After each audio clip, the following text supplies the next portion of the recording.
Hola, buenas tardes. Nos volvemos a encontrar, esta vez para la última sesión de este ciclo de Derechos Críticos desde el Sur. Con Alejandro Medici, esta vez, que desde La Pampa nos va a hablar de la problemática del derecho constitucional. Este ciclo que originariamente llamamos Derechos Críticos, la verdad que porque no sabíamos bien qué título ponerle.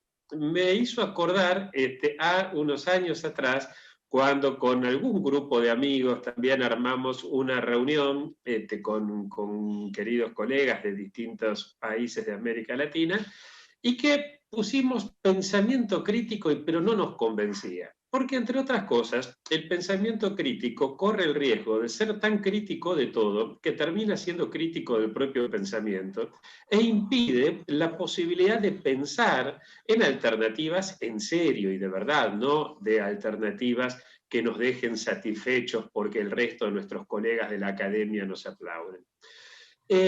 Y finalmente, en aquel caso, terminamos por ponerle a las distintas reuniones que hacíamos un nombre de una persona que de alguna manera significaba. Empezamos a armar las reuniones Rodolfo Cuyo, simplemente porque no teníamos un nombre para aquello.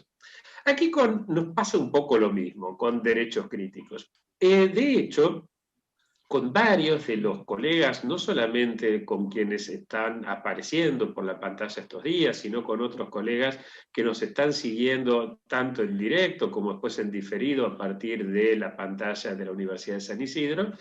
Estábamos pensando que lo que estamos haciendo es un derecho y liberación. No sabemos si es derecho de la liberación, derecho para la liberación, derecho a la liberación. Entonces, lo que por ahora simplemente estamos refiriéndonos entre nos como con las dos palabras derecho y liberación. Después veremos y conversaremos por dónde va la cosa. Pero claramente este paradigma de la liberación que originado en América Latina, con una de sus vertientes quizás más interesantes y más vigentes, la vertiente que surge en Argentina, con gente como Enrique Dussel, Dina Picotti, Mario Casalla, que hoy nos está acompañando, y Juan Carlos Escanone, cuyo instituto, Juan Carlos Escanone, ayer lanzamos formalmente desde la Universidad de San Isidro. Esta gente, más otros que se animaron a pensar y que el año que viene van a cumplirse 50 años de aquel congreso en Córdoba donde se juntaron y largaron estas ideas, en aquel momento, bueno, esto va pregnando de una forma muy interesante y muy fuerte en el arte, en el cine, en la literatura, también en las ciencias de la salud, en la arquitectura, y claramente esto va manifestándose también en el derecho. Fue justamente en un encuentro de filosofía en el año 2015, en un encuentro al cual yo no iba a ir porque eran de estas reuniones hechas por esos filósofos que suelen pensar que el objeto de estudio de la filosofía es la filosofía, que se hizo en Santa Fe. No iba a ir, pero Enrique Dussel me había dicho en su casa en México, me dice, no, anda porque dentro de ese congreso hay un grupo de chicos que está organizando algo muy lindo. Voy a Santa Fe porque Dussel me lo había pedido y cuando miro el programa descubro que ahí iba a estar Alejandro Medici.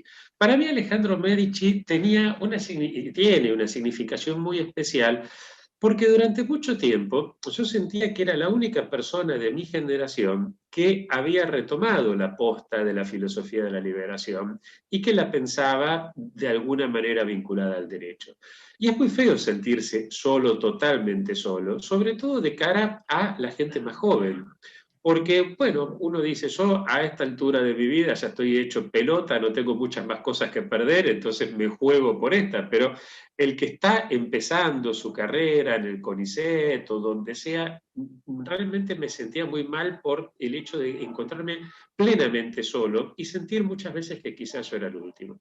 En ese encuentro en Santa Fe, me pasó que lo encontré por fin a Alejandro, que para mí era importante porque yo lo venía leyendo, sabía que él me leía a mí por otros lados, teníamos amigos comunes, pero nunca había tocado a alguien que también se reconociera como deudor de estos que se animaron a alargar la filosofía de la liberación hace casi 50 años. Así que para mí fue algo muy importante. Y te acordás, Alejandro, la emoción que sentimos cuando en ese mismo encuentro se le hizo el homenaje a Enrique Dussel y éramos solamente 3 personas de nuestra generación que estábamos ahí, más 2 de la generación de Enrique Dussel. Pero el salón estaba lleno y era el salón de actos de la Universidad de Santa Fe, el salón más grande que había, estaba lleno, a reventar, de gente joven. El resto de los colegas de nuestra generación se habían ido a almorzar. Se lo perdieron. Y ahí para mí fue realmente un momento de una emoción enorme, porque fue sentir que, querido Ale, aquello por lo cual nosotros nos jugamos a los 30 y pico, teniendo en ese momento, ya andábamos en los 50 y sentimos que tenía sentido. Y sentimos sobre todo que tenía vigencia y que tiene futuro este paradigma. Entonces, realmente para mí es una alegría enorme estar compartiendo hoy con vos y con todos los amigos y amigas que están viendo esto en este momento y que lo van a seguir viendo después por el canal de YouTube. Es una alegría enorme estar también acompañado aquí por Estefanía, que es un claro ejemplo de las nuevas generaciones que vienen, y por Mario Casalla, que es justamente uno de los iniciadores de toda esta movida. Y es también algo muy lindo que estén aquí Alejandro Rosillo, David Sánchez Rubio, que estén aquí Lila García en este momento, en este Zoom, porque justamente con ellos, con Diego, con todo este grupo con quienes estamos pensando en que nos queda, no sé si chico, derechos críticos, pero que claramente no expresa lo que estamos pensando, lo que estamos soñando. Y también es muy importante contar aquí con la presencia de la decana de Derecho de la Universidad de San Isidro, con María Laura Ochoa, que realmente el aporte que está haciendo en esta línea desde su decanato, con el apoyo concreto y constante, con las publicaciones, con esta movida, su presencia física, virtual barra física ahora que la estamos viendo, pero además con el apoyo constante. Realmente es una satisfacción enorme poder sentir que esto no solo tiene sentido, sino que quizás es una de las corrientes filosóficas, sociológicas, que más sentido y más vigencia tienen. Así que bueno, quería compartir con ustedes esta enorme alegría, un día después del cumpleaños de Lucrecia, a quien saludamos desde este lado, y le paso entonces a Estefanía la palabra para que continuemos con esta actividad. Gracias. Muchas gracias, Enrique. Buenas tardes para todas, para todos, para todos.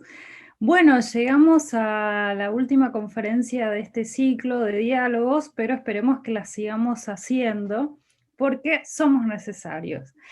Y una persona que es necesaria es Alejandro.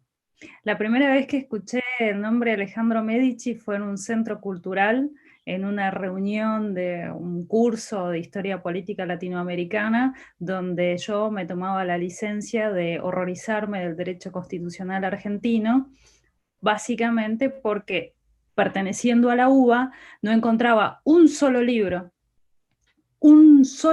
de la manualística de Derecho Constitucional de la Universidad de Buenos Aires que mencionara siquiera la reforma constitucional del año 1949. Yo podía entender en aquel entonces, hace unos 10, 15 años, que la facultad, la mayoría de sus titulares tuvieron un perfil político, pero me parecía que un discurso tan cientificista y elegante y que obviara directamente 10 años de una constitución vigente era un poquito fuerte. Entonces, una persona que ahora tiene un postdoc me dijo, lo que vos tenés que hacer es leer a Alejandro Medici. Y ahí lo conocí. Ahí me di cuenta que, bueno, que además de la UBA había vida en otras universidades y eso fue muy refrescante y me hizo muy bien a mí y por suerte años después puedo decir que soy docente y que puedo contar con la bibliografía de Alejandro para ayudar a otros alumnos a hacerse algunas de aquellas mismas preguntas que nos hacíamos un grupito en algún centro cultural. Así que Alejandro, para mí es un honor poder presentarte finalmente.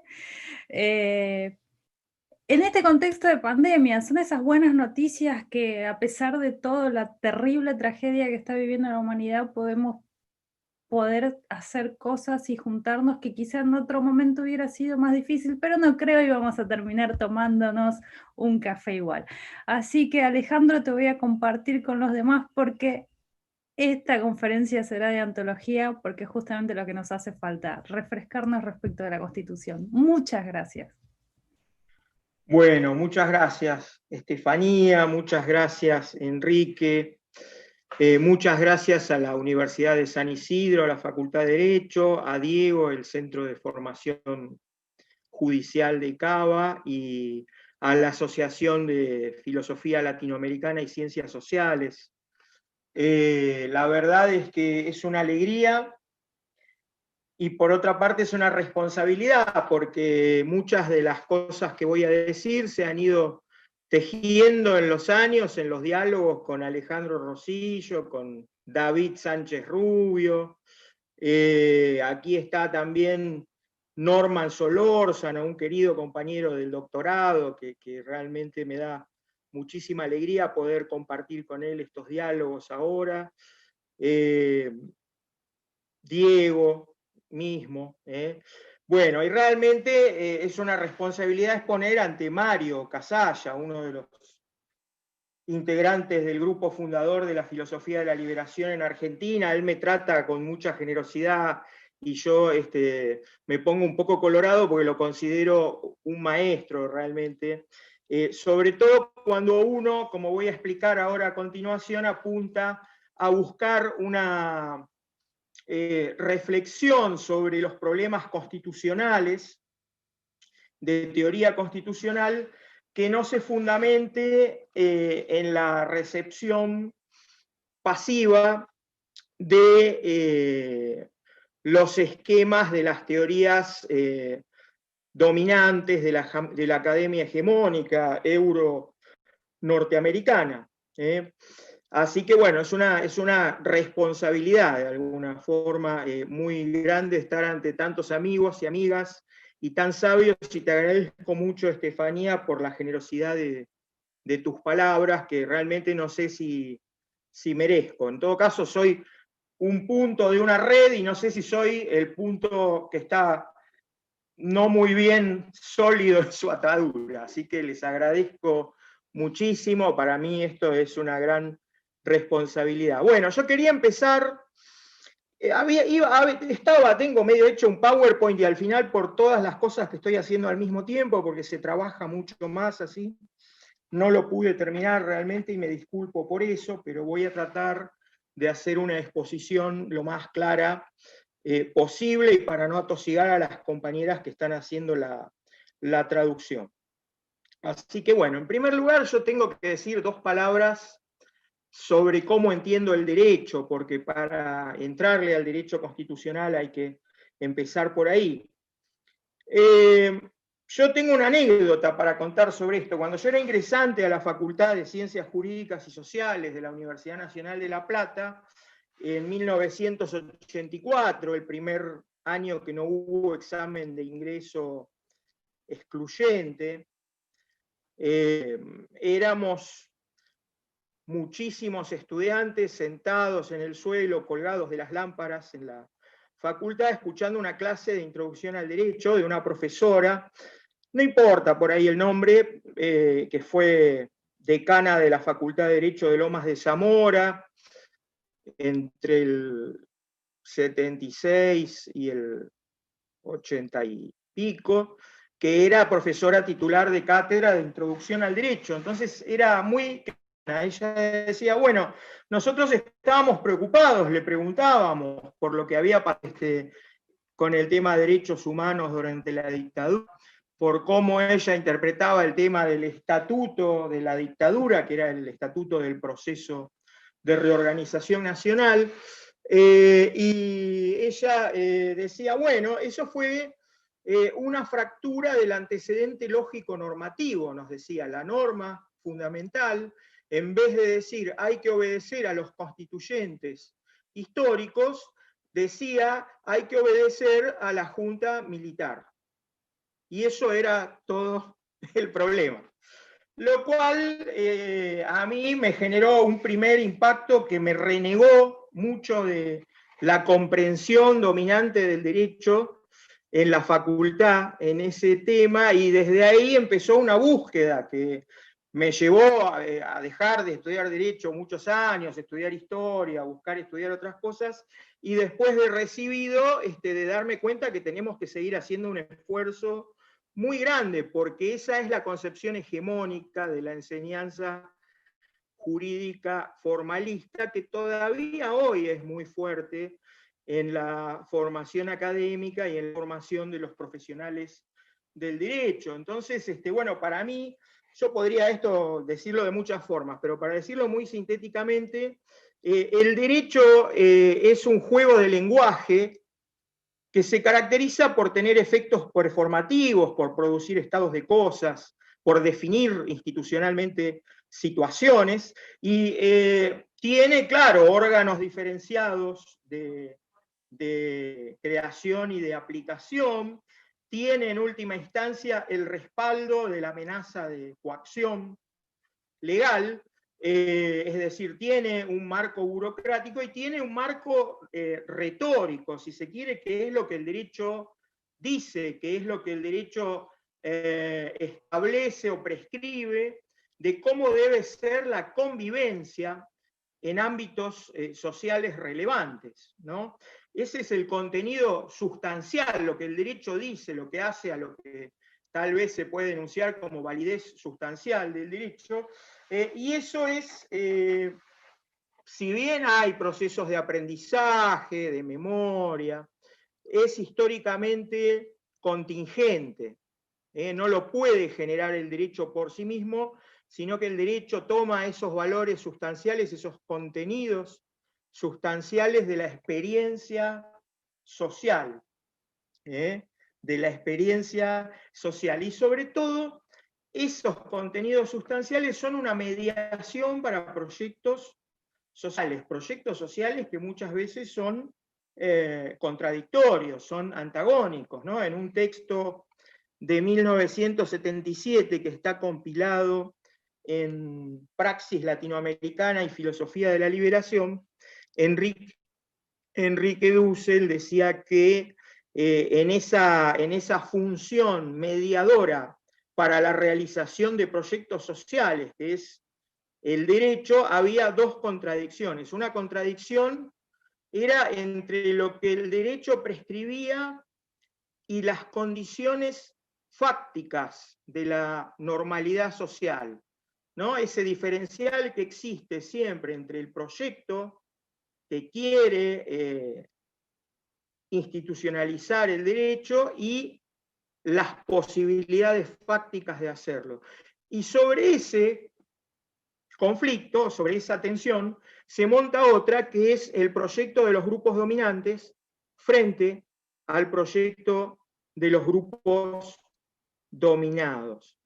Con esto quiero decir que este problema, esta dificultad que tienen las traductoras para explicar todos estos conceptos de teoría del derecho, tienen que ver justamente con que muchas veces se nos presenta una forma de educación y un modelo de derecho como un lenguaje especializado y formalizado que se divorcia de la experiencia social, que se encripta y que entonces pasa a ser un medio de poder del Estado, de los juristas, de los operadores jurídicos.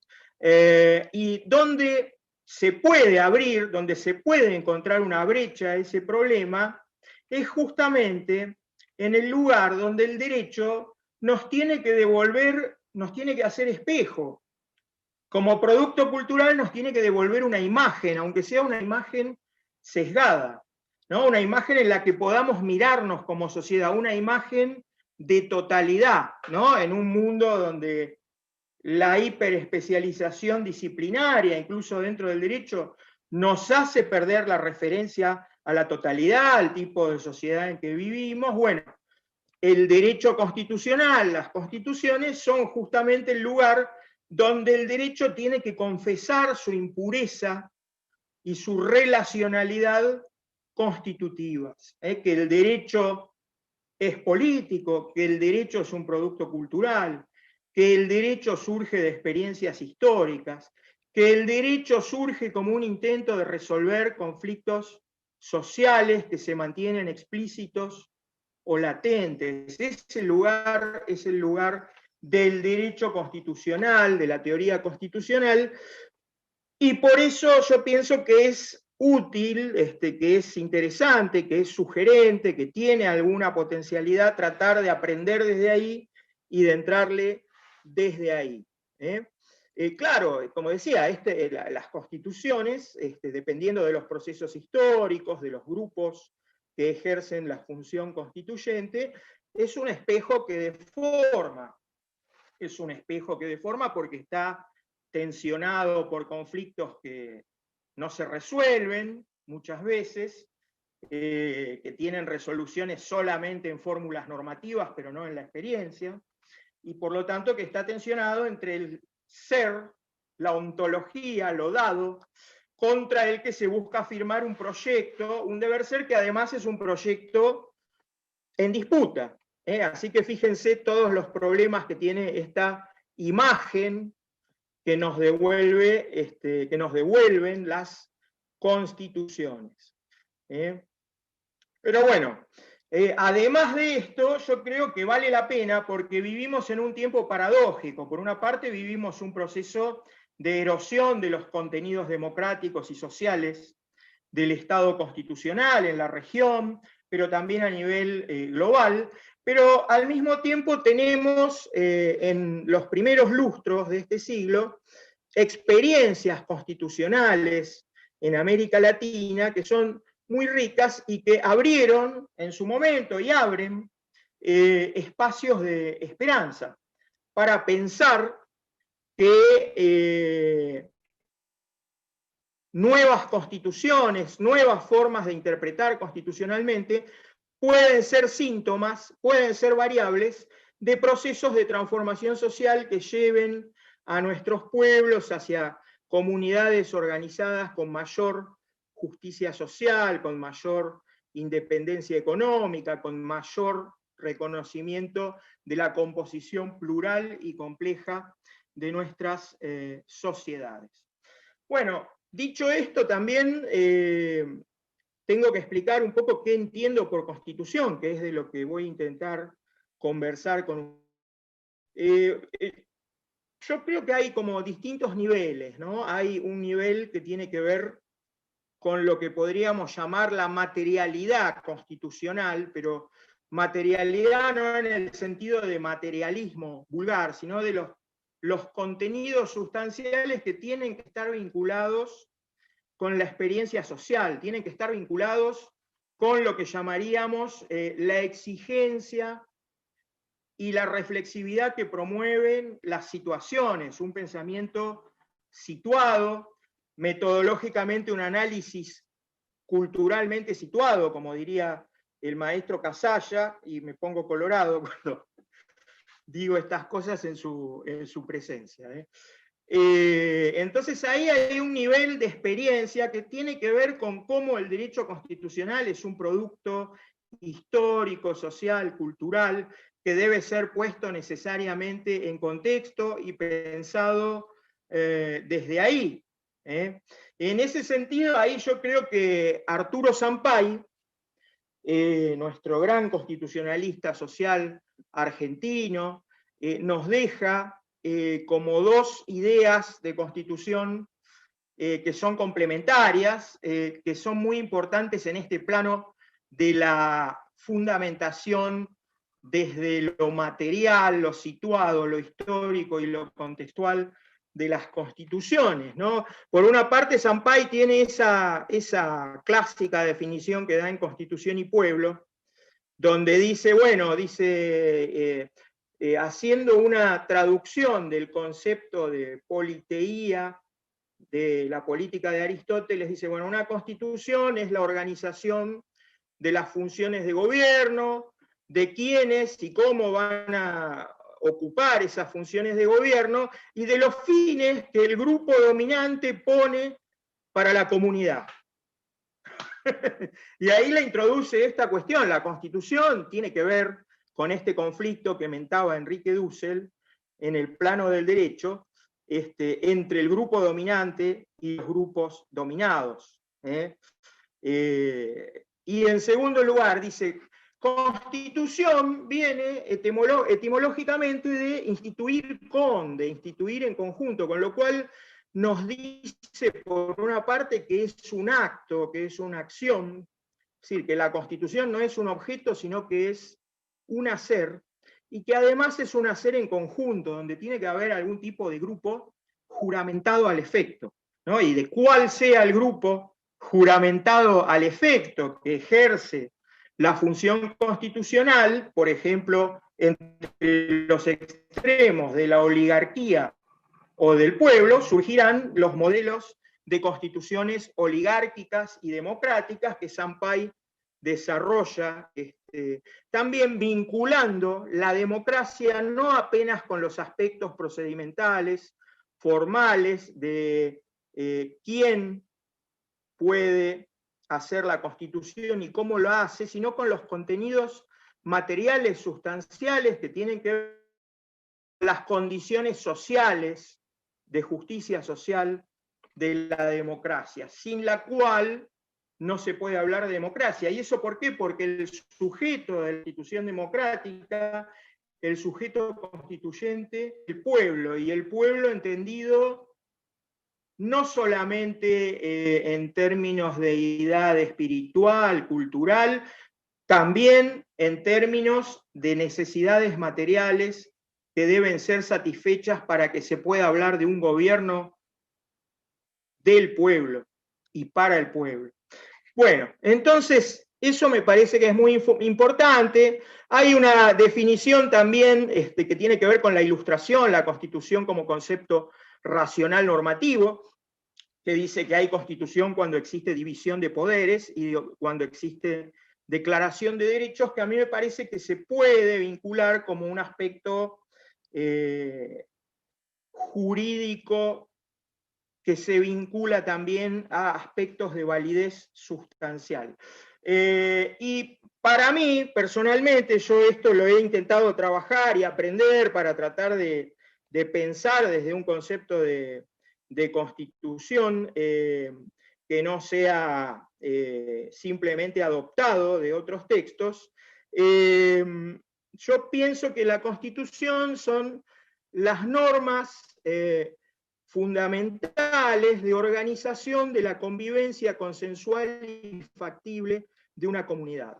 Donde por una parte yo creo que hay dos componentes, ¿no?, en eso, que son importantes para pensar las constituciones. Por una parte hay una aplicación analógica, una fundamentación analógica desde los principios de la ética de la liberación, de Enrique Dussel, de su texto La ética de la liberación en la edad de la globalización y de la exclusión, de 1998, donde él establece tres principios: un principio material de reproducción y desarrollo de la vida, que yo traslado analógicamente a la definición como aquel aspecto de normas fundamentales que tienen que ver justamente con asegurar, procurar la producción, reproducción y desarrollo de la vida, entendido como la convivencia, ¿no?, porque esta producción y reproducción de la vida solo se puede hacer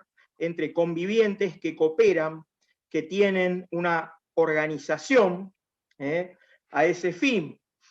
De forma consensual tiene que ver con el criterio de legitimidad democrática que Dussel desarrolla en la ética de la liberación, pero que desarrolla también en los textos de diálogo con Karl Otto Appel y de crítica a la hermenéutica simbólica de Paul Ricoeur, donde hay una idea de consenso exigente que hoy solamente se puede traducir en términos de una democracia que articula virtuosamente la representación, la participación, la deliberación y la demodiversidad que apunta a la interculturalidad. Y para que eso no sean, como dice Mario Casalla, palabras que se van en el viento, palabras que se lleva el viento, todo esto tiene que ser factible, y para la factibilidad está el principio de organización. Tienen que poder estar las mediaciones de facticidad que hacen factible históricamente el proyecto, que pueden construir organizativamente las mediaciones institucionales, normativas, políticas, para que esos principios no sean palabras que se lleva el viento. Entonces, la Constitución es la norma, las más fundamentales que organizan la convivencia, no entendida convivencia en el sentido de tolerancia, sino la cooperación para el desarrollo, producción, reproducción de la vida de los convivientes, de forma consensual, democrática, participativa, es decir, por un consenso exigente, y que además tiene la capacidad, si no las dos anteriores son palabras que se lleva el viento, de poner las mediaciones organizativas, la organización de la comunidad, para que eso no sea un mero proyecto simbólico o declarativo en las normas constitucionales. Y claro, todo esto está atravesado además por todo esto que presento es muy ideal. Es muy ideal, y además no solo es muy ideal porque se me ocurre a mí, sino porque muchas veces nosotros vemos los significantes, los principios y valores que están en los constitucionales, y uno podría decir, bueno, son formas, giros, para decir esto de la reproducción de la vida de forma consensual y factible. Entonces encontramos los principios del bien común, del bienestar general, de la dignidad humana. Podríamos agregarle significantes que tienen que ver plurales de los pueblos originarios en el constitucionalismo reciente regional, como Sumac Causay, Sumac Amaña, Ibi Maraey. Podemos hacer todo ese relevo textual y verificar que esto que decimos en el plano meramente arquitectónico como proyecto constitucional se encuentra en los textos constitucionales realmente existentes, ¿no? Pero a esto hay que agregarle una dimensión crítica. Justamente se decía hoy el tema de la crítica, y a mí me parece que ahí surge el correlato de los principios críticos de la ética de la liberación y de la política de la liberación, que se pueden aplicar analógicamente a la fundamentación del concepto de constitución en sentido crítico, que tienen que ver con la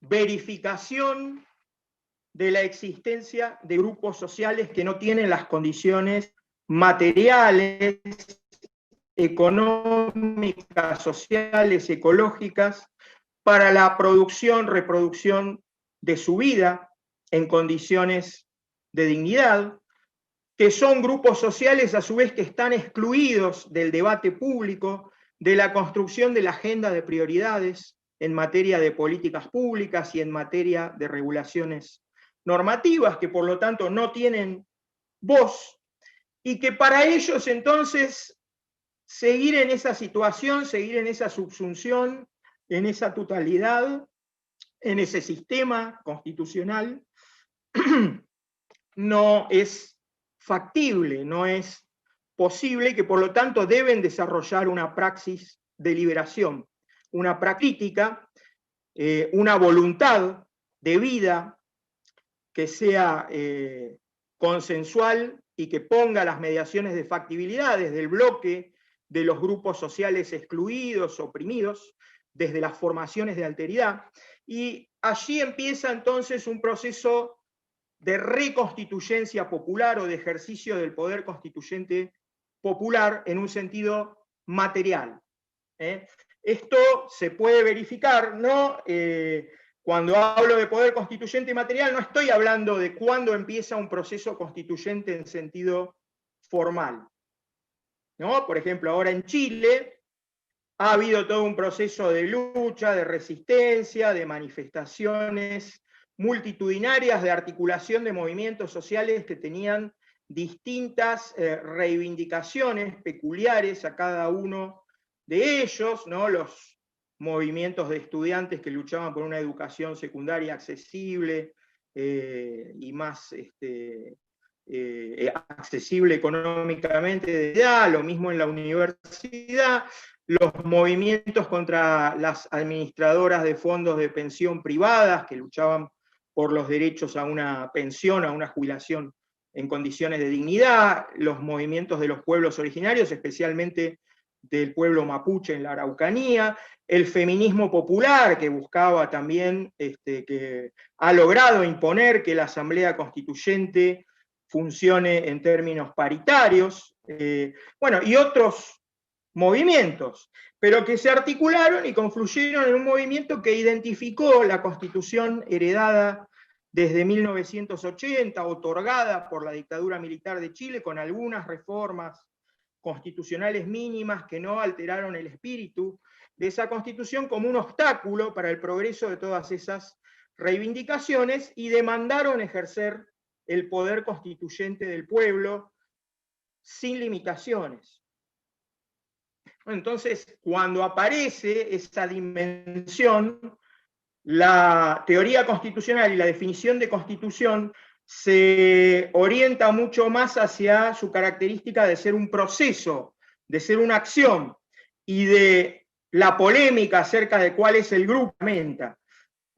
Nosotros pensamos que en estos casos el sujeto del poder constituyente es el pueblo en el sentido no de definición formal de la ciencia política, ni de conjunto de ciudadanos y ciudadanas que integran un padrón electoral con derecho a elegir y ser elegidos, no en el sentido politológico descriptivo, ni en el sentido jurídico formal, sino en el sentido crítico, filosófico, histórico, situado que le da la filosofía de la liberación desde los textos de Mario Casalla, de Enrique Dussel y de tantos otros miembros del colectivo de la filosofía de la liberación, tanto en Argentina como en otros cuadrantes de América Latina. El sujeto del poder constituyente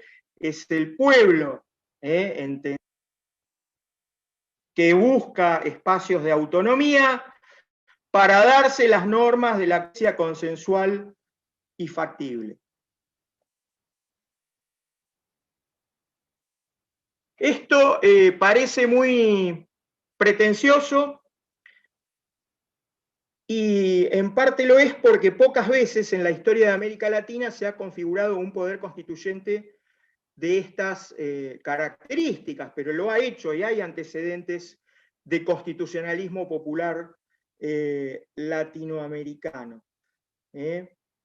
Y por eso nosotros decimos que esto no es una pretensión vanguardista ni es una pretensión abstracta, sino que más vale es una reflexión desde una experiencia sufrida de la afirmación de los pueblos a su derecho de autodeterminación. Y resulta importante definir, cuando hablamos de constitución, de qué estamos hablando, de qué campo semántico estamos tomando referencias, porque hoy hay un abuso de los términos del constitucionalismo. Hay un uso abusivo, un uso funcional a las tendencias de retirar poderes de la autodeterminación del pueblo para llevarlos a sectores lejanos, opacos, de tecnocracias y burocracias transnacionalizadas, tanto a nivel de instituciones como a nivel de corporaciones, personas jurídicas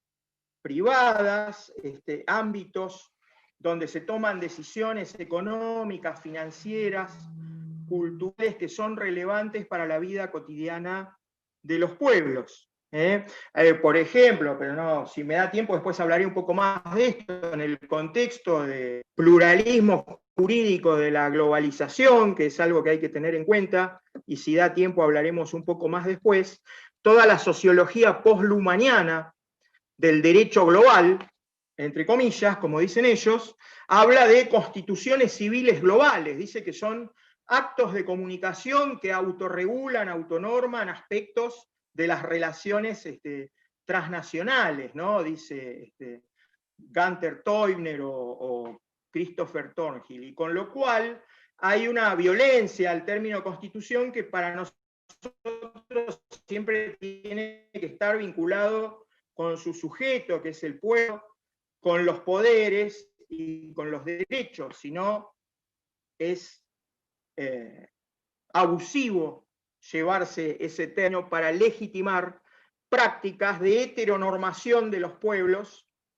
que son opacas y que no cuentan, que afectan su vida cotidiana, pero que no cuentan con un proceso de legitimación democrática, con un proceso de generación de un consenso exigente. Bueno, eso daría para hablar mucho, pero lo vamos a dejar, no creo que dé tanto tiempo.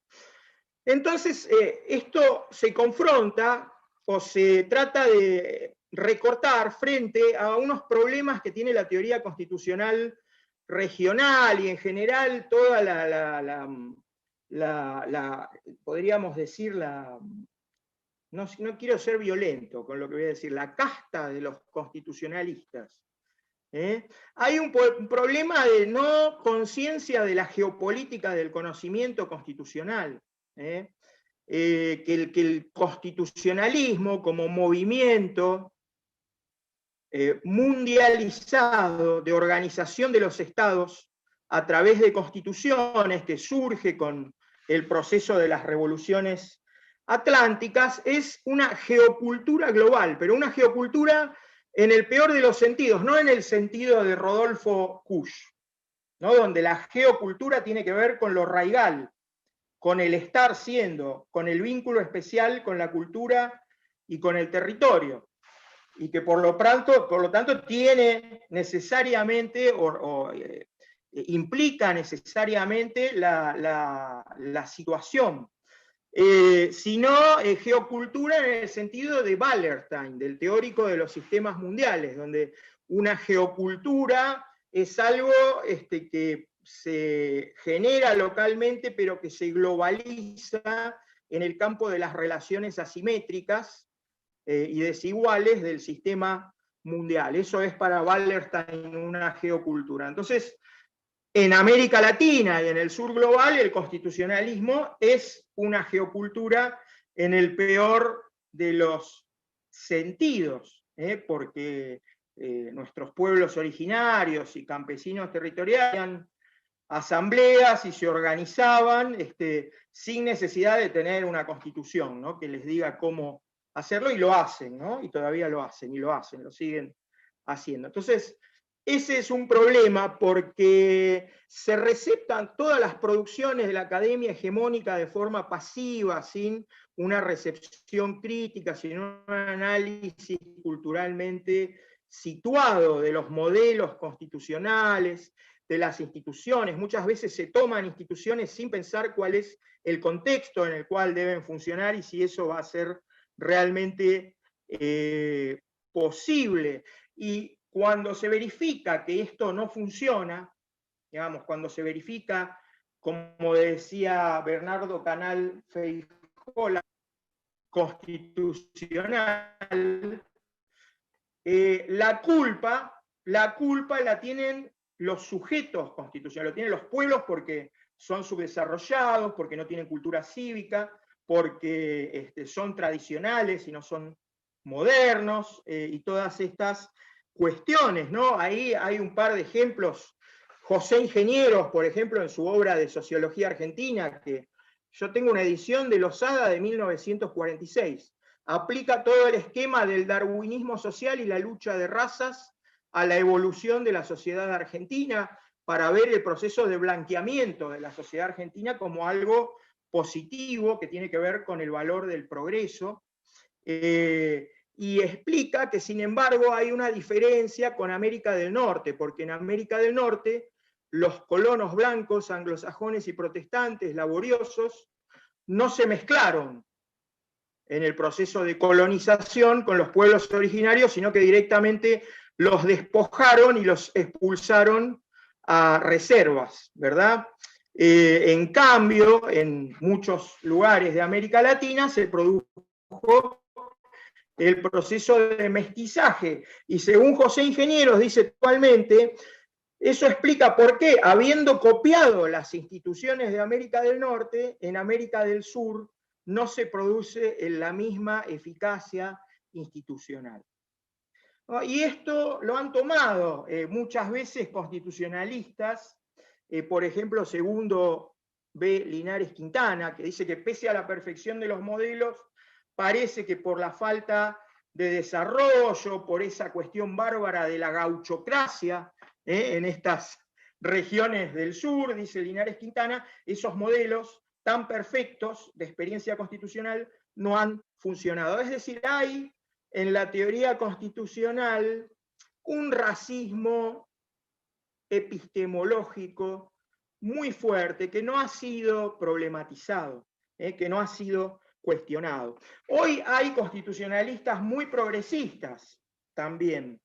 En general los constitucionalistas tienden a ser liberales y tienden a ser constitucionalistas que hacen un proceso de fetichización de la Constitución que tenemos, y cualquier cosa que se salga de su marco interpretativo liberal constitucional tiende a ser una amenaza anticonstitucional, tiende a ser una amenaza a los derechos constitucionales desde el núcleo liberal de nuestra Constitución, ¿no? Por ejemplo, amenazas a la propiedad privada o a la libertad de expresión, y son constitucionalistas que están muy prestos a ir a declarar cuando los grandes grupos multimediales los llaman para que den su opinión autorizada sobre temas de discusión de la agenda política, ¿no? Por ejemplo, si hay que ponerle un impuesto a las grandes fortunas, si hay que ponerle retenciones a la renta extraordinaria agropecuaria por sus exportaciones, si los medios en régimen oligopólico concentrado garantizan o no la libertad de expresión. En todos esos casos, los constitucionalistas van y se pronuncian contra los avances hacia un constitucionalismo más social, más democrático. En ese proceso lo que hacen es transformar la Constitución en un fetiche, es lo que decía Carlos Astrada en los debates sobre la reforma constitucional de 1949. Carlos Astrada decía: la Constitución es para el pueblo y no el pueblo para la Constitución. Por eso, dice, aunque no hubiera necesidad de hacer la reforma, debería hacerse porque han pasado muchos años y para que se tome el ejercicio del poder constituyente del pueblo como algo normal y no como algo excepcional, ¿no? Entonces, este proceso de fetichismo constitucional lo que hace es transformar a la Constitución en un juego de lenguaje hipertécnico y especializado, lo que hace es transformarla en un conjunto opaco de normas, de principios y de valores, y alejar, digamos, la Constitución de la experiencia cotidiana de su sujeto, que es el pueblo, como formaciones de alteridad.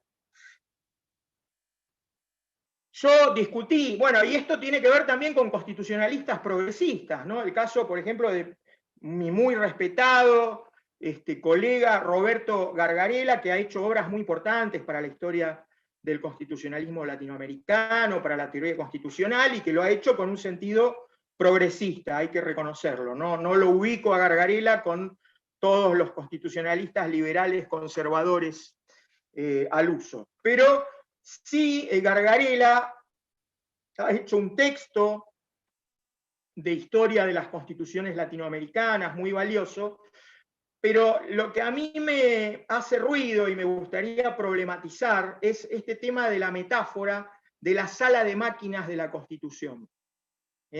Gargarella dice que los problemas constitucionales en América Latina es que tenemos declaraciones de derechos muy generosas, pero que no afectamos el lugar central del poder constitucional que pasa por la sala de máquinas, que son los poderes nominados constitucionalmente, el poder ejecutivo, principalmente por el problema del hiperpresidencialismo, el poder legislativo y el poder judicial, con los problemas, bueno, sería para otra conferencia dedicarnos específicamente a los problemas del poder judicial. Pero lo que quiero decir, Gargarella dice que todos esos derechos que se declaran son meramente simbólicos o declaraciones de principios, de buenas intenciones, si no se afecta a la estructura de poder constitucional concentrada, que impide las virtudes de un modelo de democracia más deliberativa. Estoy resumiendo muy groseramente, ¿no? Los argumentos son más extensos, pero en mi opinión eso es lo central.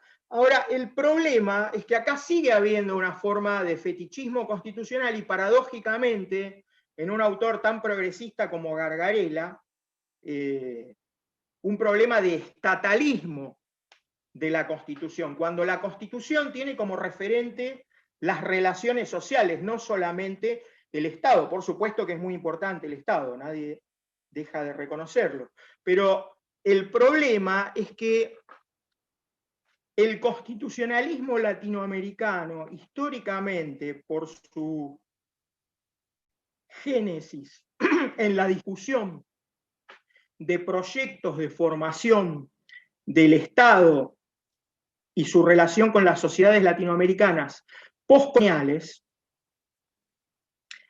es un constitucionalismo mucho más de poderes que de derechos. Es un constitucionalismo de poderes que se afirman sobre una matriz social histórica de colonialidad del poder, del saber y del ser, como dice Aníbal Quijano.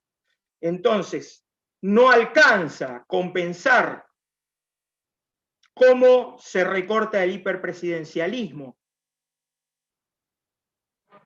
No alcanza a compensar cómo se reforman los poderes del Estado dentro de la sala de máquinas, sino que lo que es necesario en un contexto de colonialidad es pensar la relación entre poderes del Estado y los poderes fácticos, innominados, que surgen históricamente de una matriz social de colonialidad del poder que tiene continuidad, pero al mismo tiempo tiene etapas y tiene cambios. Entonces hay que pensar la Constitución en relación al poder social, no solamente en relación a la sala de máquinas de la Constitución.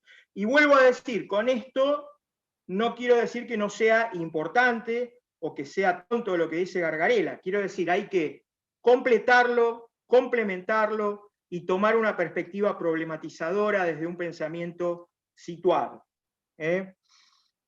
Bueno, entonces, el problema, si en América del Sur las constituciones nacen con la discusión de los proyectos de cómo se constituyen pueblos-naciones y cómo desde ahí se organizan comunidades en forma de Estado, entonces el problema, este problema, tiene que ver con una matriz social de colonialidad del poder y tiene que ver con un derecho que para nosotros, en un contexto de colonialidad, yo acá quiero hacer la salvedad. Se habla de colonialismo, neocolonialismo. Zaffaroni habla ahora del tardo colonialismo financiero que viene a superar el neocolonialismo de la época de las dictaduras militares y el colonialismo oligárquico. Yo prefiero hablar de colonialidad para distinguir con el colonialismo formal. Colonialidad sería la continuación del colonialismo por otros medios, durante los periodos de vida formalmente independiente y la constitución de los Estados-nación latinoamericanos. ¿No? Entonces, acá hay un problema que es central, que tiene que ver con el pensamiento de los poderes y de los derechos constitucionales y cómo se relacionan con los poderes innominados en la construcción de las sociedades humanas.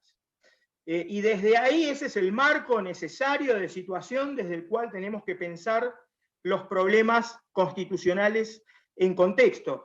Y el derecho humano de primera generación que aparece ahí es el derecho a la autodeterminación de los pueblos.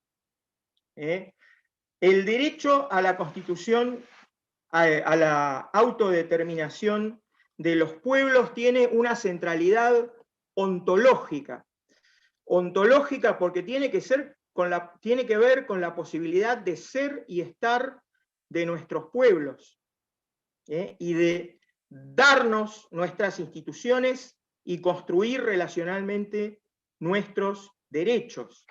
Entonces, eso es central, justamente. Si decimos que existe algo así como colonialismo, pese a que somos estados independientes formales, o que existe una matriz social de colonialidad del poder, o que existen procesos de colonialismo interno, como dice Pablo Casanova, o que existe constitucionalismo colonial, como dice el historiador constitucional Bartolomé Clavero, todo ese campo semántico tiene que ver con esta centralidad ontológica de que la discusión constitucional en América Latina nace junto a la voluntad de ser y de estar de nuestros pueblos y de constituir naciones y estados en ese proceso.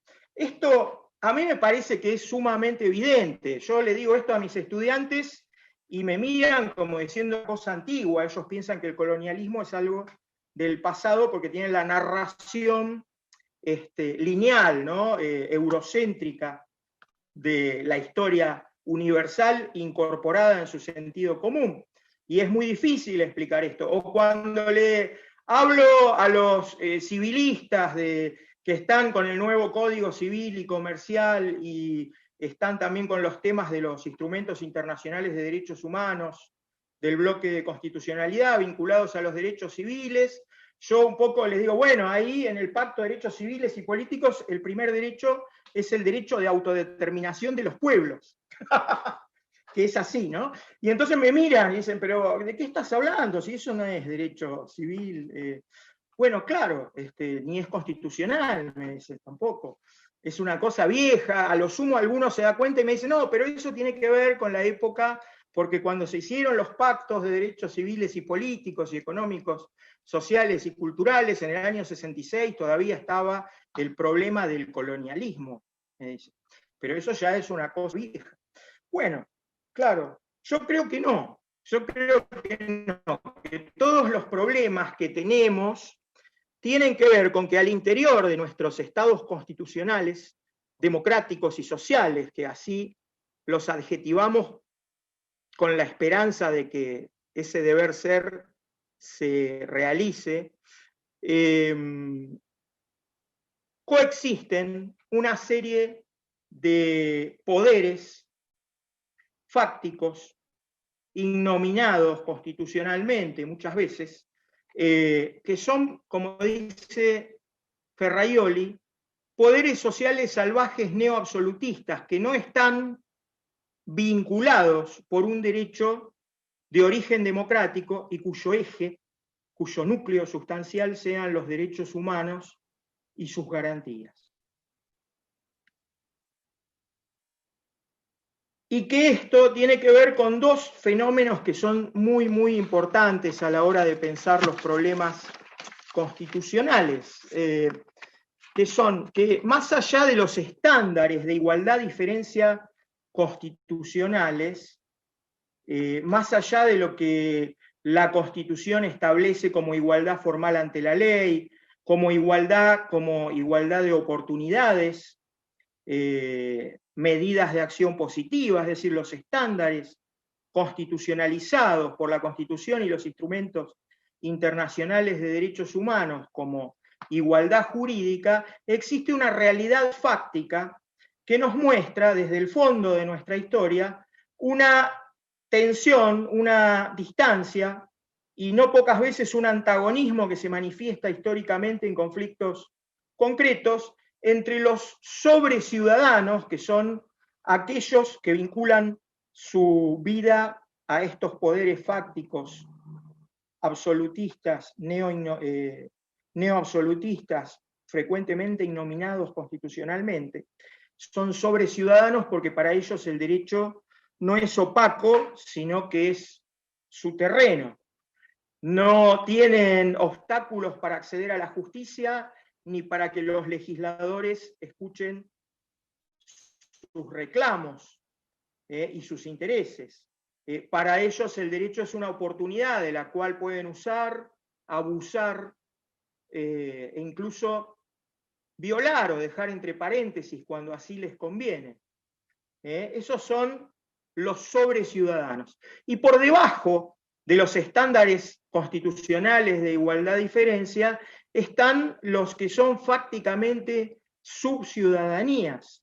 Son aquellos que no tienen la experiencia de ejercer muchos de los derechos que los catálogos constitucionales declaran, sino que más vale han sufrido la experiencia de la integración al Estado por el lado malo, ¿no? Históricamente, como pueblos originarios campesinos, pobres, excluidos, mujeres afroamericanas, mujeres pobres, leva militar obligatoria, deudores, sospechosos, cabecitas negras, son todos aquellos que integran los pueblos latinoamericanos como formaciones sociales de alteridad, coloridos, sexuados, que históricamente han sufrido la exclusión. Y eso tiene que ver con una lucha de proyectos, es decir, en ese principio que da origen o que coorigina soberanías populares y los derechos de los pueblos, los derechos humanos y las soberanías populares a partir de la centralidad ontológica del principio o del derecho de autodeterminación de los pueblos, no ganó el proyecto federalista, integrador socialmente, plural, de los libertadores, ¿no? Ganó las batallas de la liberación hasta Ayacucho, de las guerras de independencia, pero frente a las monarquías, a la corona española, ¿no? Pero no ganó social ni culturalmente. Lo que triunfaron, dice,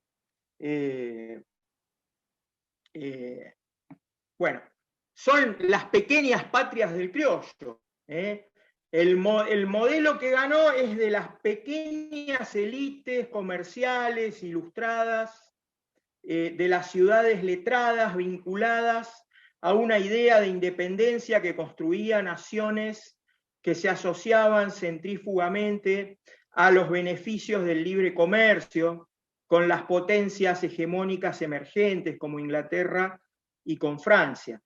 Ese es el proyecto que ganó. Las constituciones fueron fetichizadas, como dice Astrada, también porque no fueron herramientas del derecho de la autodeterminación de los pueblos, sino que fueron como manuales de instrucción cívica para los sectores iletrados del pueblo, privilegios, élites comerciales, integradas marítimamente, comercialmente de las ciudades letradas. Fueron como manuales de instrucción cívica, como los ensayos, instrumentos de la construcción de una cierta cultura nacional homogénea que niega la alteridad, que niega la diferencia, que niega el pluralismo, que niega la composición plural de nuestros pueblos. Y entonces no alcanza a ser para una historia constitucional en clave descolonizadora desde un pensamiento situado, como hace nuevamente el respetado colega Roberto Gargarella, de ubicar las constituciones históricas en un eje ideológico. Hay que ubicar las constituciones históricas en un eje que articule la descolonialidad y el plano ideológico. Porque junto a las constituciones liberales, conservadoras, radicales que menciona Gargarella, hay que examinar cada uno de esos proyectos, constituciones, en un eje de profundidad, en un eje geocultural, pero que ahora sí tiene que ver con la idea de geocultura de Rodolfo Kusch, que tiene que ver con un pensamiento situado, con las exigencias de las situaciones latinoamericanas. Y ahí, bueno, en un constitucionalismo popular latinoamericano, que nada tiene que ver con las discusiones por ahora, ¿no? Nada tiene que ver con las discusiones del constitucionalismo popular de la academia estadounidense, de Larry Kramer y todos estos, sino que es un constitucionalismo regionalmente situado. Aparecen proyectos y aparecen experiencias que tuvieron, dado que el proyecto de construcción de las naciones fue el de las pequeñas patrias del criollo, que se miraban en el espejo y se verían blancos, europeos, varones, propietarios, comerciantes, o ideológicamente blanqueados por prejuicios racistas que se fueron tiñendo con el correr del siglo XIX de fundamentaciones pseudocientíficas, como la que ya en maduridad ensaya José Ingenieros en su Sociología Argentina. Entonces, obviamente que estos proyectos de constitucionalismo popular se vieron abortados, o quedaron solamente en proyectos, o fueron constituciones de vigencia poco duradera. Pero, por ejemplo, no puedo dejar de mencionar, sin entrar en las características de cada uno, porque ya se me va el tiempo, la constitución de la que surge en 1805 de la Revolución Haitiana, que es el producto de la primer revolución anticolonial, de la primer revolución de esclavos que triunfa y que cambia el régimen social esclavista, y que es el primer Estado independiente de América Latina y el Caribe. Es así como a nivel nacional la Constitución maldita y olvidada es la Constitución de 1949, la Revolución Haitiana y su producto constitucional de 1805 es el proceso histórico descolonizador maldito y olvidado de América Latina y el Caribe. Bueno, no quiero, es un tema apasionante, pero no podemos entrar ahí, no tenemos tiempo. El proyecto constitucional del Congreso de Tres Cruces en la Banda Oriental, que era un proyecto a proponer a la Asamblea de 1813 de las Provincias Unidas del Río de la Plata, que por supuesto generó el terror de las élites comerciantes y terratenientes de Buenos Aires, que expulsó a los diputados que había enviado José de Artigas. Era un proyecto federal y democrático de constitución que tenía que ver con las necesidades de organización de nuestros pueblos en esa época. La constitución de Apatzingán de 1814, de los curas revolucionarios, Hidalgo y Morelos, en lo que había sido hasta entonces el Virreinato de Nuevo México, era una constitución también que tenía un sentido popular. ¿Qué quiero decir con este constitucionalismo popular? Que eran constituciones que apelaban a los derechos y a la movilización de lo que en la matriz social de colonialidad del poder se denominaban las castas infames. Es decir, que no hacía distinciones entre letrados e iletrados, entre criollos y europeos, y las castas por el fenotipo de la piel, y que promovían experiencias donde no se limitaba el derecho político de elegir y ser elegido, y que tenían en cuenta entonces la necesidad de un proceso que integrara a los sectores, a las formaciones de alteridad que habían sido excluidas por el proceso de colonialismo formal y por el proceso de colonialidad del poder que empezaba.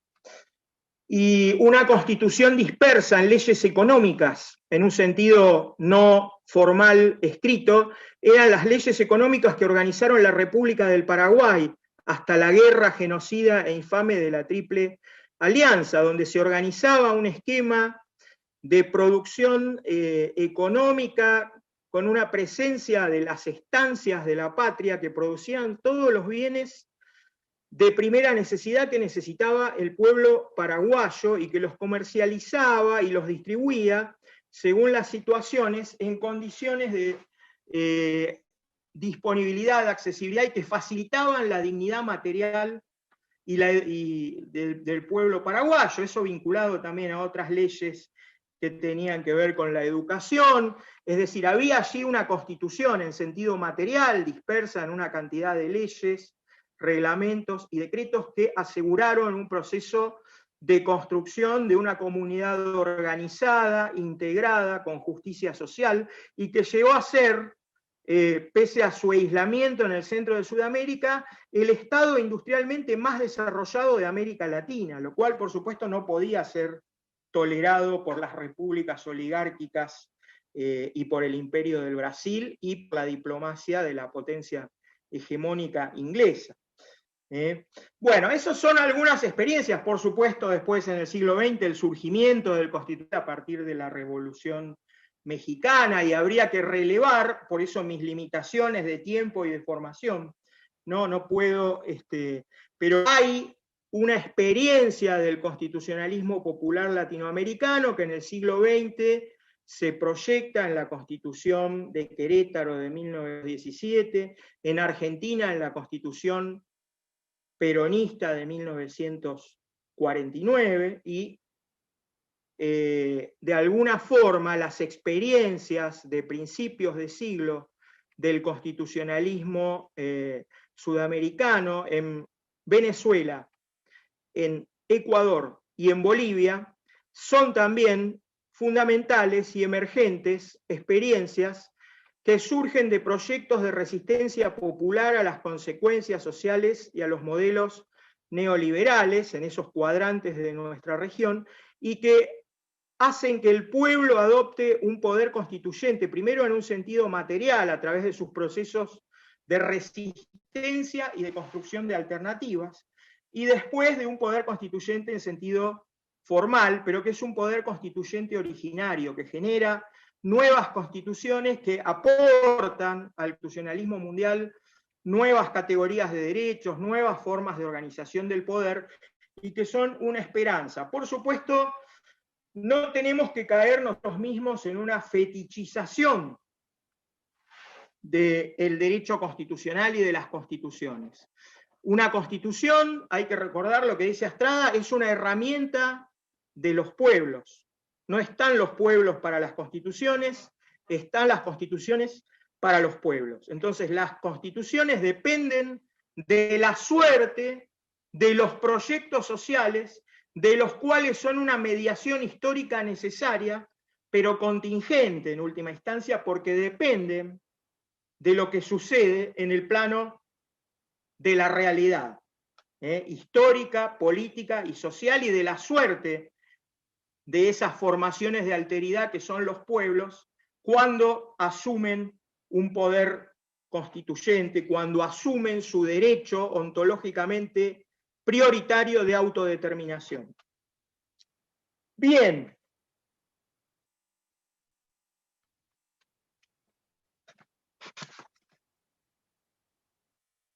Entonces, si la propuesta es, sintéticamente, entender el constitucionalismo popular latinoamericano y sus desafíos a partir de esta tensión entre la continuación del colonialismo por otros medios, que es la matriz social de colonialidad, y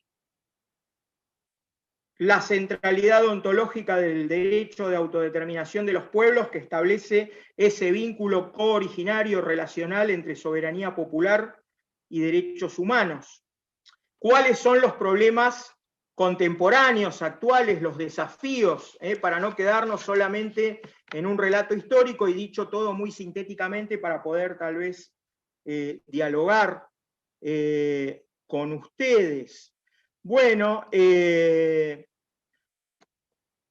ahí, por ejemplo, Zaffaroni dice que vivimos en una etapa de colonialismo tardo financiero, que lo que niega, según Zaffaroni, es nuestro derecho al desarrollo humano. Yo en esto, ahí con el maestro Zaffaroni, estoy de acuerdo en el espíritu y en gran parte de lo que dice, pero no en acuerdo con que el derecho que se nos niega es el derecho al desarrollo. Yo creo que ontológicamente prioritario, y del cual se deriva y en el cual se debe conglobar algo así como el derecho al desarrollo humano sustentable, social, todas las adjetivaciones que le ha ido poniendo el derecho internacional a este concepto inicial de desarrollo, que es problemático y que lo sigue siendo si lo enfocamos desde las perspectivas relación entre nosotros y con la naturaleza que tienen los pueblos originarios de nuestra América, ¿no? Es decir, hay toda una serie de discusiones hoy sobre el postdesarrollo, sobre las transiciones al postdesarrollo que vayan reduciendo los niveles de extractivismo ante la crisis ecológica que vivimos y que asimilan eso también con una necesidad de reconocimiento del pluralismo cultural, de la riqueza y de la sustentabilidad fuerte, en un sentido muy fuerte, de la pluralidad de formas de entender material y espiritualmente la relación con la naturaleza de nuestros pueblos originarios y campesinos, ¿no? Entonces el tema del desarrollo es un tema que hay que ponerlo no en prioridad ontológica, sino que hay que en todo caso fundamentarlo con ciertas características que lo abran, que lo problematicen, que lo pluralicen, desde la prioridad ontológica del principio de autodeterminación de los pueblos y la relación entre soberanía popular y derechos humanos. Entonces, bueno, pero es interesante lo que menciona, según Zaffaroni, esta forma de colonialismo que nos niega,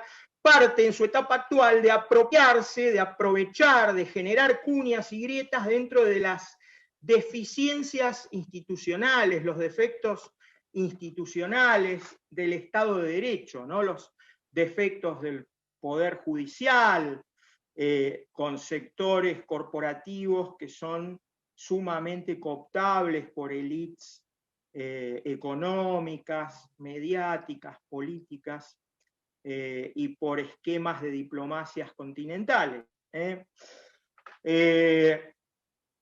Por un Estado que aparece, un Estado latinoamericano sobre el cual hay que reflexionar, ¿no? Sobre el cual después de las reflexiones críticas de las décadas de los 70, 80, a partir de, por ejemplo, Pulanzas u otro tipo de teorizaciones como las de Carlos Vilas, frente al neoliberalismo de los años 90, no había un cuerpo de reflexión teórica del Estado latinoamericano. Por ejemplo, hay todo un cuerpo de reflexión teórica en ciencias sociales, no tanto, por supuesto, en derecho, que siempre vamos rezagados, sobre la matriz de colonialidad del poder, pero no hay una reflexión desde esa matriz sobre el Estado moderno colonial latina, o postcolonial en América Latina.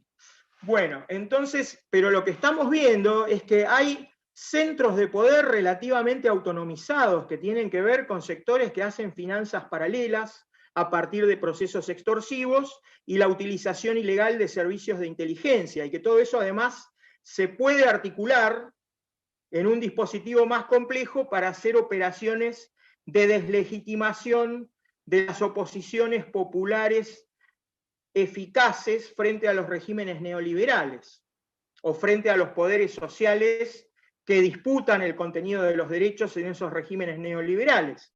Entonces lo que pasa con lo que se ha dado en llamar este término que es problemático, lawfare, que conjunta warfare con derecho, ¿no? Hacer la guerra por medio del derecho o guerra jurídica, sin embargo es un tema que habría que pensarlo.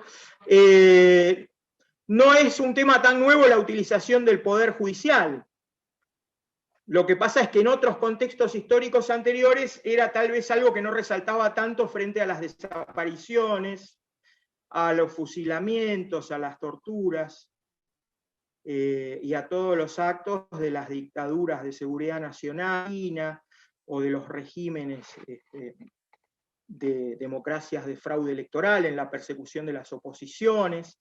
Pero bueno, en este diagnóstico la posibilidad de que existan este tipo de prácticas tiene que ver con la debilidad institucional de las instituciones del Estado, tiene que ver también con un Estado que está por segmentos, que es una condensación de una relación de fuerzas, pero que se expresa en la posibilidad de que existan actividades paraestatales de inteligencia y de generación de baja vía extorsiva, y que esto además se puede articular políticamente en una guerra irregular a través de la utilización judicial de sectores cooptados del Poder Judicial para deslegitimar las oposiciones políticas y permitir que existan regímenes políticos neoliberales, lo que ha pasado en Brasil, en Ecuador, lo que ha intentado hacer después de instalarse el golpe de Estado contra Evo Morales a través de acciones, de denuncias contra Evo Morales por terrorismo. Por suerte esto terminado a partir del pronunciamiento categórico del pueblo boliviano en las últimas elecciones, ¿no?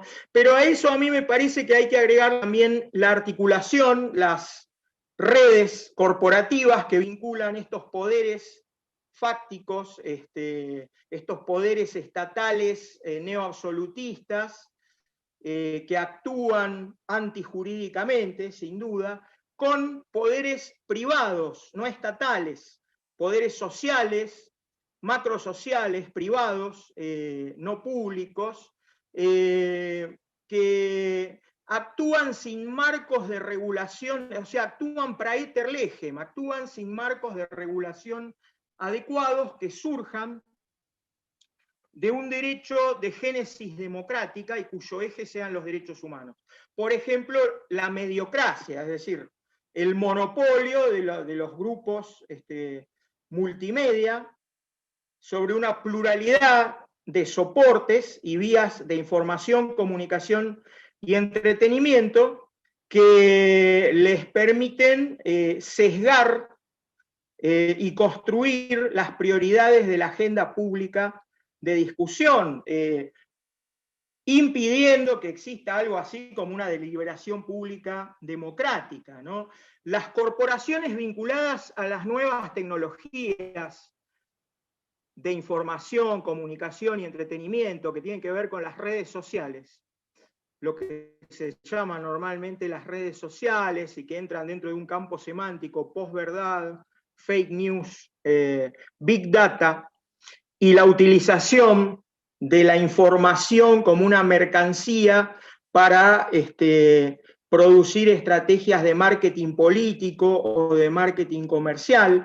Bueno, en el caso del marketing político, también forman parte de todas estas posibilidades de ejercicio de una colonialidad contemporánea, actual, nueva, que erosiona el contenido democrático y social del Estado constitucional y que en última instancia violenta los derechos humanos. Al violentar los derechos humanos violenta la soberanía popular y violenta la ontológica del derecho de autodeterminación de los pueblos, porque incide en los procesos de discusiones políticas centrales, en los procesos electorales que deberían siempre ser dirimidos por la prioridad ontológica del principio del derecho de autodeterminación de los pueblos. ¿Y por qué, bueno, menciono todos estos, esta constelación de poderes que habla Ferrajoli? Yo quiero aclarar que no soy partidario de la teoría analítica y axiomática de Ferrajoli, que simplemente me interesa traer acá esta noción de poderes sociales neoabsolutistas y esta idea de que el Estado constitucional está en una tensión con estos poderes fácticos. Me interesa traer esto por un problema que tiene que ver con la definición misma de la relación entre soberanía popular y derechos humanos. Porque brevemente lo digo, cuando se piensa en derechos humanos generalmente se los piensa desde la centralidad del derecho internacional y se los piensa contra la soberanía. Es decir, la soberanía actualmente es un problema para los derechos humanos. Y eso tiene razón de ser. Nosotros hemos vivido procesos de terrorismo de Estado, otras regiones han vivido estados totalitarios y es el principal responsable de reconocer, promover y proteger los derechos humanos, pero siempre, por acción o por omisión, es el principal responsable de la violación de los derechos humanos. Y en esto yo estoy en todo de acuerdo con los colegas y las colegas que trabajan derechos humanos desde la centralidad del derecho internacional público. Pero, quiero decir, cambia la consideración de la vinculación de derechos humanos con la soberanía si pensamos derechos humanos en su respectividad y cooriginariedad con la soberanía popular. Porque un pueblo soberano, unos pueblos que como formación de alteridad se adjetiven como soberanos hoy, tienen que ver con el ejercicio de derechos viejos, nuevos y de derechos emergentes que están aún por reconocerse. Por eso, muchas veces surge ahora en las luchas de los movimientos sociales de América Latina una adjetivación del concepto de soberanía. Se habla de soberanía alimentaria, se habla de soberanía sanitaria, y esto se vincula con que los colectivos que hacen ese uso adjetivado del término soberanía vinculan esa calificación de la soberanía con derechos humanos específicos. El derecho humano a la alimentación sana, adecuada, culturalmente, que tenga que ver también con sus procesos de identificación cultural en la alimentación, el acceso al agua y al agua potable y al saneamiento, el acceso a servicios públicos de calidad y disponibles y accesibles en materia de salud, máxime en un contexto como el que estamos viviendo, de pandemia, pero en general. Entonces, esta relación entre derechos humanos y soberanía cambia porque es una de las manifestaciones de este proceso inacabado de centralidad ontológica del derecho de autodeterminación de los pueblos, porque la soberanía y los derechos se van cualificando en la medida que se va haciendo más complejo el proceso de lucha por la autodeterminación y en la medida en que su sujeto lo vamos comprendiendo cada vez más como un sujeto complejo, dinámico, y que expresa formaciones de alteridad, que no es homogéneo ni unívoco, ¿no? Entonces me parece a mí que en ese marco, y para terminar, y teniendo en cuenta las experiencias de los procesos constituyentes y de los textos del nuevo constitucionalismo regional latinoamericano, que son las constituciones de Ecuador y del Estado Plurinacional de Bolivia, especialmente en todo lo que tiene que ver con el reconocimiento de la demodiversidad, del pluralismo jurídico, de una marcada tendencia a una interculturalidad, pero que se construye desde una voluntad descolonizadora expresamente asumida por los procesos constituyentes y grabada en los preámbulos y en los principios de esas constituciones. Me parece que los tres grandes desafíos que tiene el constitucionalismo popular para el futuro son, en primer lugar, afirmar desde vías de facticidad, de organización, el principio de autodeterminación de los pueblos, entendidos como formaciones plurales, complejas y de alteridades.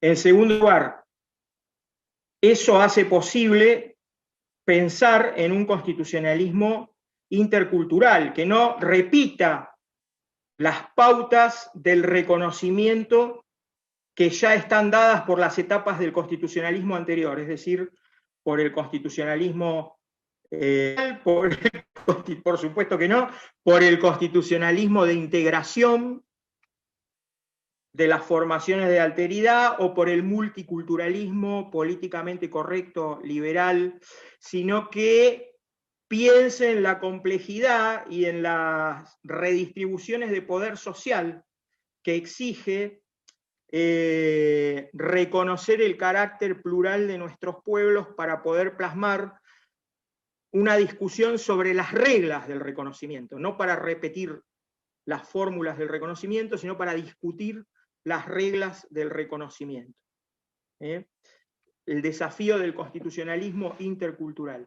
Y eso implica un test de alteridad radical, y el lugar donde se ve el test de alteridad radical es cuando se discute el reconocimiento de los derechos que hacen a la prioridad ontológica del estar, de la geocultura, en el sentido cuyano, es decir, por ejemplo, los derechos de la Pachamama, los derechos de la naturaleza, los derechos bioculturales de los pueblos en relación a sus hábitats, como por ejemplo la sentencia del Tribunal Constitucional colombiano sobre la cuenca del río Atrato. Bueno, entonces, todo eso me parece a mí que son los desafíos y que se pueden pensar desde una filosofía crítica situada. Decir crítica y situada es redundante. Si es situada, es crítica. Para mí eso está, desde hace unos años, me vengo convenciendo cada vez más y aprendiendo con todas y todos ustedes, que eso puede ser posible desde una filosofía de la liberación latinoamericana y específicamente, ahora que se cumplen 50 años, desde muchos de los aportes de los miembros fundadores de la filosofía de la liberación en su vertiente argentina, la idea de pensamiento situado y análisis culturalmente situado, la idea de que tiene que haber una prioridad de la ética que suponga un desafío, un test de alteridad radical, de reconocer los pueblos como sujetos constituyentes, como formaciones plurales de alteridades radicales, y eso extenderlo a un reconocimiento de que existen plurales, ricas y diversas formas sapienciales populares de vinculación con la naturaleza, en un constitucionalismo que asuma los desafíos de la crisis ecológica. Todo eso creo yo, y por supuesto la centralidad del concepto del sujeto constituyente en los pueblos. Bueno, todo eso son cosas que yo estoy intentando aprender y desarrollar en materia de teoría constitucional desde el diálogo con la filosofía de la liberación. Así que bueno, yo, perdón, me pasé, me parece. Les pido disculpas si se durmieron, ahora se pueden ir despertando, y les agradezco mucho por la posibilidad de estar presente en este espacio tan precioso. Tranquilo, nos podemos tomar unos minutitos más porque empezamos un poco más tarde. Así exactamente, Alejandro. Ha sido un placer y acá nadie se durmió. De hecho, estábamos haciendo nuestras apuestas al mejor postor a ver quién se quedaba con vos porque es fabulosa tu exposición. Yo tengo 1000 cosas para decirte, pero la frase que usaste para el cierre me da pie para que podamos todos aprovechar esta oportunidad, así que te propongo un diálogo con la filosofía de la liberación, así que le voy a pasar la palabra ni más ni menos que a nuestro filósofo de la liberación, a nuestro querido Mario Casalla. Mario, te doy la palabra, que vos tenías un comentario o una pregunta.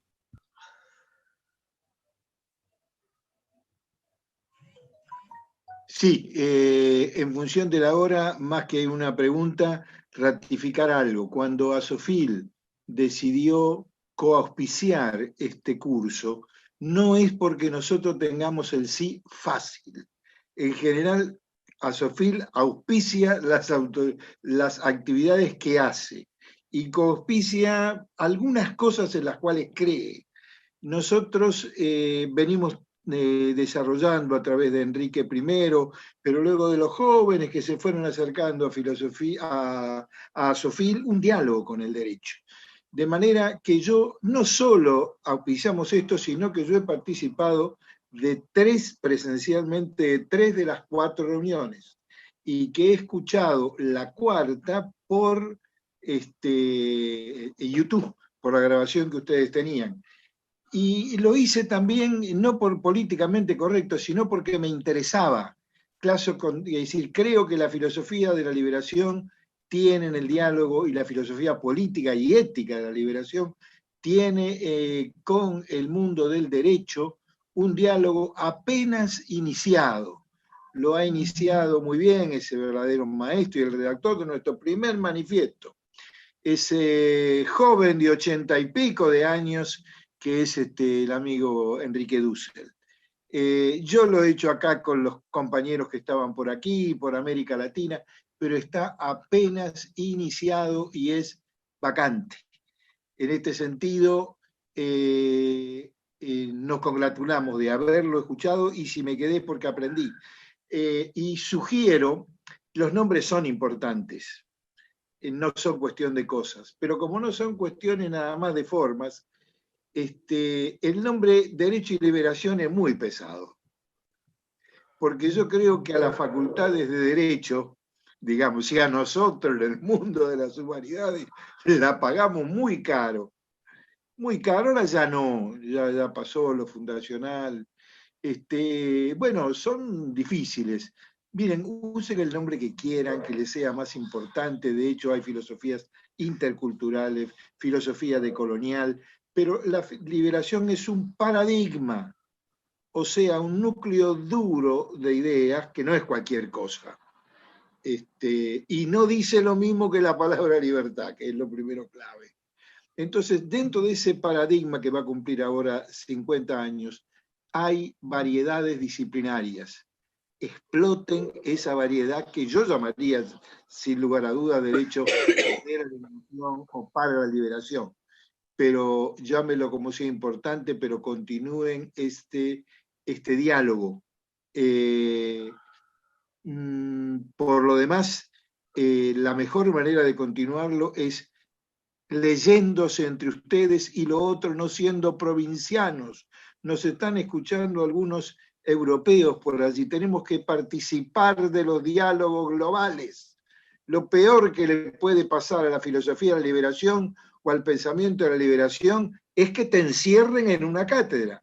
En las facultades de filosofía siempre hay una cátedra que se llama Historia de la Filosofía Argentina y Latinoamericana. Generalmente es una cátedra libre. Yo, por ejemplo, la di como alumno libre, es una cátedra no obligatoria, y lo primero que dijimos en el comienzo, no, nosotros no queremos eso. Nosotros queremos enseñar metafísica, filosofía, política, derecho, las grandes materias, porque es una idea para reapropiarse y releer a todo. En este sentido, debemos dejar nuestro provincianismo o regionalismo. No tenemos el patrimonio de la liberación, y con lo que sí tenemos, con una experiencia, nuestros hombres de derecho, de teólogos, políticos, filósofos, están en condiciones de participar de los diálogos globales. Y es allí donde alcanzamos un nivel importante. Si la filosofía de la liberación es algo más que un folclorismo o un regionalismo, es porque tiene alguna solución para participar de los diálogos globales. Gracias, Estefanía, y dejo acá. Muchísimas gracias, Mario. Es un decálogo de actividades que vamos a tener en cuenta. Ahora y arbitrariamente le voy a pasar la palabra a mi profesor de Filosofía del Derecho, Diego Dukelski. Gracias, Estefanía. Siempre me da mucho placer que siempre me presentes como tu profesor de Filosofía del Derecho, más allá de que a esta altura es compañero y amigo, ¿no? Ante todo. Alejandro, dos cositas. Bueno, obviamente quiero agradecerte y felicitarte.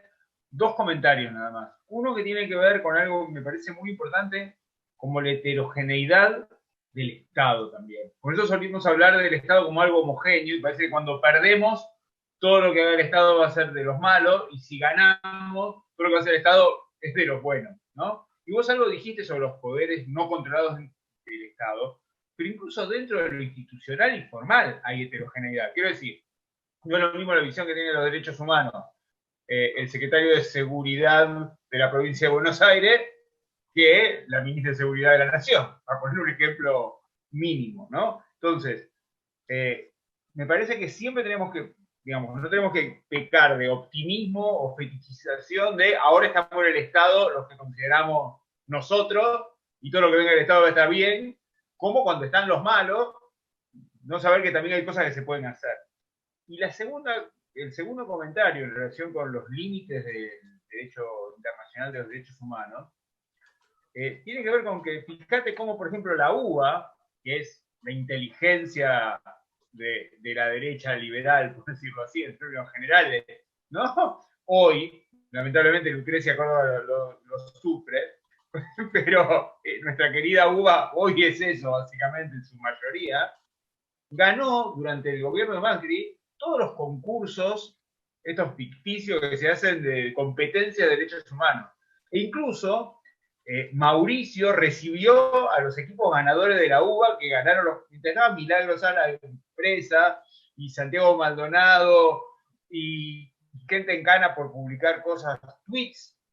Mauricio no tuvo ningún problema de recibir algunos profes de Derecho Internacional de los Derechos Humanos con unos chicos que habían ganado en La Haya un premio y otro de Nelson Mandela y qué sé yo. Entonces, esto yo lo uso como ejemplo de los límites que tiene, incluso de buena fe, una visión ingenua de que derechos humanos es un conjunto de cosas que están en un tratado y que en La Haya se resuelven de determinada manera o en la Corte Interamericana. Me parece que lo que hay que explorar es eso, como esos también son espacios de lucha y de resignificación. Estos dos comentarios rapiditos quería hacer nada más. Gracias. Alejandro, ¿querés replicar?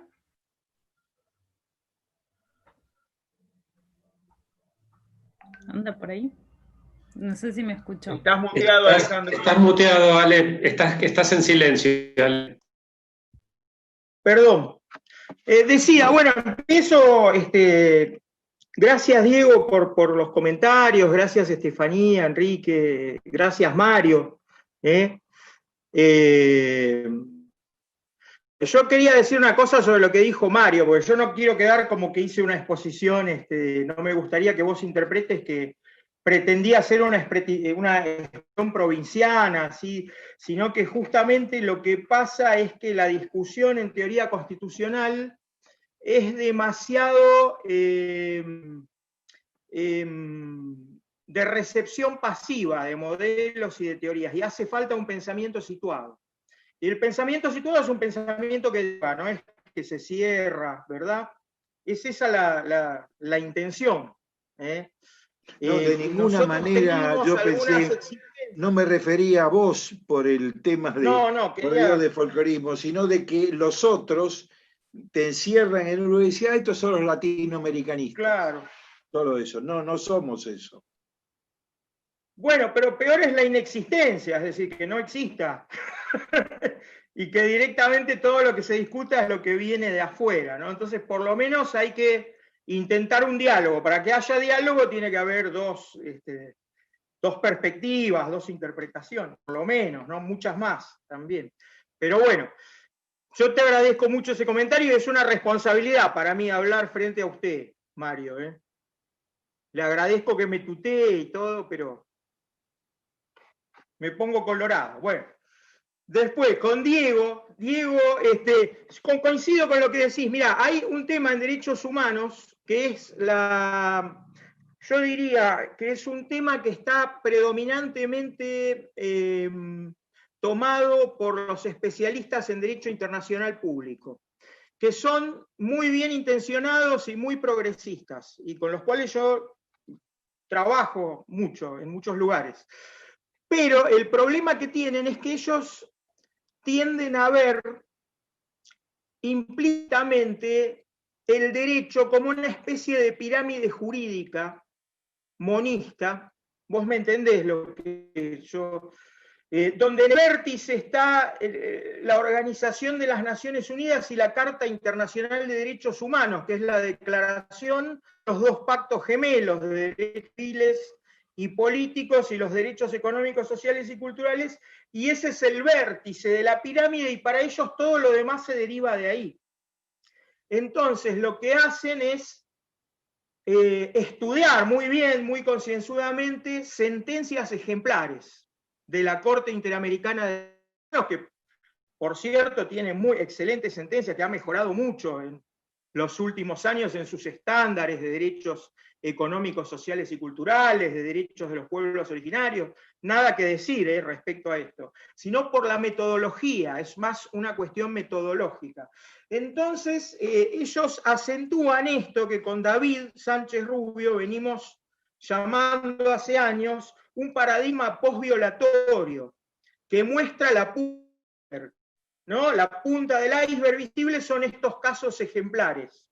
Son casos, por ejemplo, el último caso de pueblos originarios en Argentina tardó 20 años en llegar, la sentencia de la Corte Interamericana de Derechos Humanos en el caso Laca-Ontat del departamento de Rivadavia, de la provincia de Salta. En el medio le cercaron todos los terrenos, le pusieron ganado, le impidieron el acceso a sus fuentes de agua potable y están muriéndose de hambre y de sed, de que no pueden ejercer su identidad cultural en términos de alimentación, de existencia como pueblo, de vínculo especial con el territorio. Y sin embargo ahora están todos los internacionalistas felices con la sentencia Laca-Ontat. Quiero decir, ese paradigma postviolatorio se centra en N casos, N normas que se aplican a N sujetos, y no tiene en cuenta que los derechos humanos tienen que estar en los vínculos, en la experiencia de la vida cotidiana. Ese es el problema, el reconocimiento, la teoría del reconocimiento, tan traída ahora de la tercera generación de la escuela de Frankfurt. Bueno, es importante pensar eso, ¿por qué? Porque pensar eso más allá de la forma de reconocimiento de derecho significa pensar que el reconocimiento esté en la experiencia social. O sea, y una persona que está por los derechos humanos, en un contexto de colonialidad, los tiene que pensar, los derechos humanos están vinculados con la autodeterminación de los pueblos. Si no hay autodeterminación de los pueblos, no hay derechos humanos, ¿no? Entonces, también desde el derecho internacional se piensa este problema de la soberanía como un concepto problemático, porque se piensan casos de derechos humanos frente a violaciones que vienen de razones de Estado o usos violatorios de la soberanía por parte del Estado.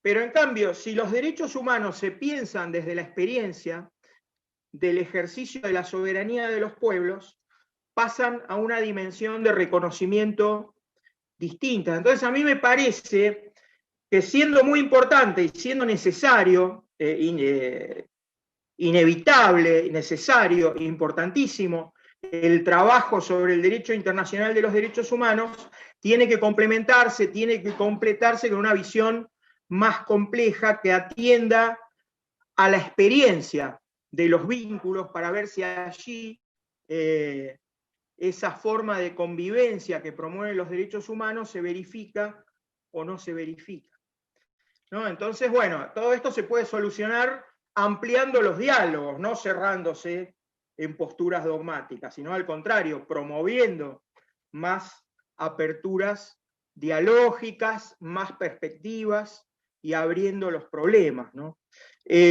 Así que bueno, yo te agradezco esa reflexión porque muchas veces esto de la teoría crítica de los derechos humanos y lo que promovemos, no yo, sino más que nada esta red de compañeros, colegas, amigos, amigas, se malinterpreta, ¿no? Desde los ámbitos que tienden a reducir los derechos humanos a esta dimensión formalista, postviolatoria, centrada en una especie de monismo jurídico implícito.